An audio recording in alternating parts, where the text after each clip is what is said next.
सद्गुरुदाता दयाल जी महाराज जी हम सभी जीवों को कल्याण के लिए ही इस निर्गुण निराकार रूप से सगुण साकार रूप में इस धरा पर प्रकट हुए और सच्चे पथ प्रदर्शक बन करके अपने कल्याणकारी और हितपूर्ण वचनों के द्वारा न केवल हम भोले भटके जीवों को सतमार्ग पर लगाया है, बल्कि उनका मार्गदर्शन करके जीवन के वास्तविक लक्ष्य पर पहुंचने में भी पूर्ण सहायता की।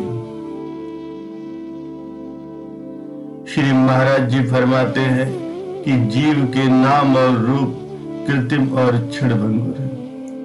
इनसे प्रीत करना स्वयं को 84 लाख योनियों के चक्र में डालना है।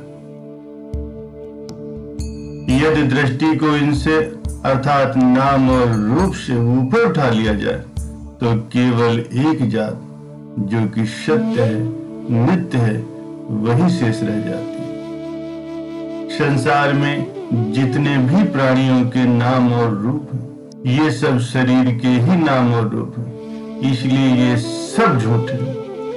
इन नामों और रूपों की आसक्ति का परिणाम 84 लाख योनियों का चक्र है। ये सब जीव को तभी प्राप्त होते हैं जब प्राणी संसार में आता है, और जाते समय ये सब यही छूट जाते हैं। इन्हें माया का ही स्वरूप कहा जा सकता है। मानव, पशु, कीट, पतंगे आदि ये सभी जीवों के विभिन्न रूप हैं। जिस योनि में आत्मा जिस देह को धारण करती है वही उसका रूप और नाम बन जाता है। यदि नाम और रूप को महत्व न दिया जाए तो इनसे ऊपर उठ करके देखा जाए तो केवल आत्मा ही शेष रह जाती है, जो कि सबके अंदर विद्यमान है। कर्मों के अधीन होकर के ही जीवात्मा भिन्न भिन्न देही को प्राप्त करके भिन्न भिन्न नाम और रूप को धारण करती है। माया और भक्ति दोनों दूध और पानी के समान आपस में मिले हुए हैं। जैसे दूध को जब आंच पर गर्म करके उसमें पानी को सुखा दिया जाता है तो शुद्ध दूध ही शेष रह जाता है, उसी प्रकार योग अग्नि के द्वारा असत माया रूपी जब पानी सूख जाता है तो फिर सत वस्तु अर्थात आत्मा का ज्ञान प्राप्त हो जाता है। भगवान श्री कृष्ण जी महाराज जी अर्जुन को उपदेश देते हुए फरमाते हैं कि हे अर्जुन, यदि तू अन्य सभी पापियों से भी अधिक पाप करने वाला है तो भी तू ज्ञान रूपी नौका द्वारा निसंदेह ही संपूर्ण पाप समुद्र से भली भांति कर सकता है। क्योंकि हे अर्जुन, जैसे प्रज्वलित अग्नि ईंधन के सारे ढेर को भस्म कर देती है, वैसे ही ज्ञान रूप अग्नि संपूर्ण कर्मों को भस्म कर देती है। इस ज्ञान की प्राप्ति पूर्ण संत महापुरुषों की कृपा से ही होती है, जिसके द्वारा जीव के जन्म जन्मांतरों के सभी दुष्कर्म भस्म हो जाते हैं।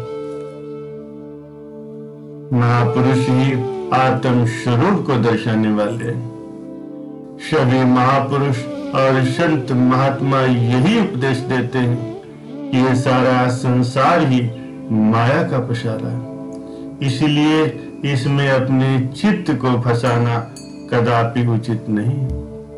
आत्मा ही जीव का वास्तविक स्वरूप है। जैसा कि संत फरमाते हैं कि नैनों भर नहीं देखिया सब माया का रूप, ताले नैना राखिए जहां है तथ्य अनूप। संत दादू दयाल जी महाराज जी कथन करते हैं कि इस संसार को आंख भर करके मत देखो, अर्थात उसे अधिक महत्व दे करके उसकी आसक्ति में मत फंसो, क्योंकि ये सब माया का ही रूप है। अपनी दृष्टि के द्वारा ध्यान को उस अनूप तत्व अर्थात अपनी आत्मा में एकाग्र करो। इस माया रूप संसार को अपनी आंखों में कभी नहीं बसाना चाहिए। इसे केवल एक व्यवहारिक रूप से ही देखना है। अपनी दृष्टि को उस परम तत्व आत्मा की ओर लगाए रखना है, ताकि ध्यान उस आत्मा के स्वरूप के साथ ही जुड़ करके आत्म में हो जाए।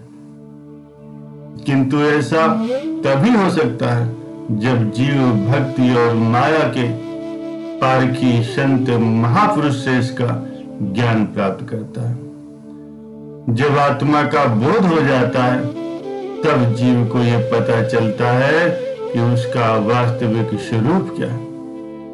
तब उसे सत्य असत्य का ज्ञान हो जाता है। इसके फलस्वरूप वो उसमें उस परम तत्व अर्थात आत्मा को ही देखता है।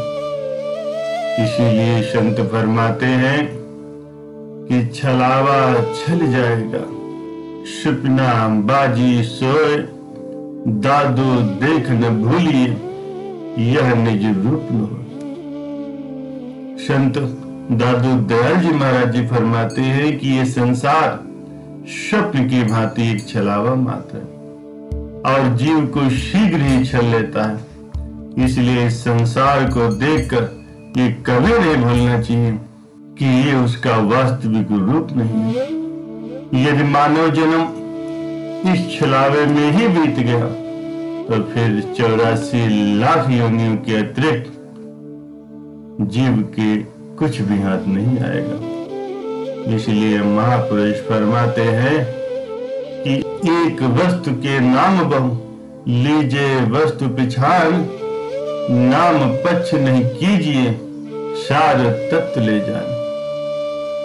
परम संत श्री कबीर साहब जी फरमाते हैं कि एक वस्तु के अनेकों ही नाम होते हैं। जैसे एक मनुष्य को कोई भाई कहता है, कोई पिता कहता है, कोई पुत्र कहता है, तो वो किसी का चाचा है तो किसी का मामा है। उसके नाम तो भिन्न भिन्न हैं, लेकिन वो मनुष्य एक ही है। इन नामों के भिन्न भिन्न भेदों में न पड़ करके सार वस्तु को पहचानना है कि वो मनुष्य क्या है। वो चेतन है, परम पिता परमात्मा का अंश है और आत्म स्वरूप है। उसी आत्म स्वरूप तत्व की पहचान करनी है प्यारे सज्जनों। इसलिए नाम और रूप से ऊपर उठ करके आप अपनी वास्तविक सत्ता अर्थात आत्म तत्व को पहचानिए। यही जीवन का प्रमुख उद्देश्य है।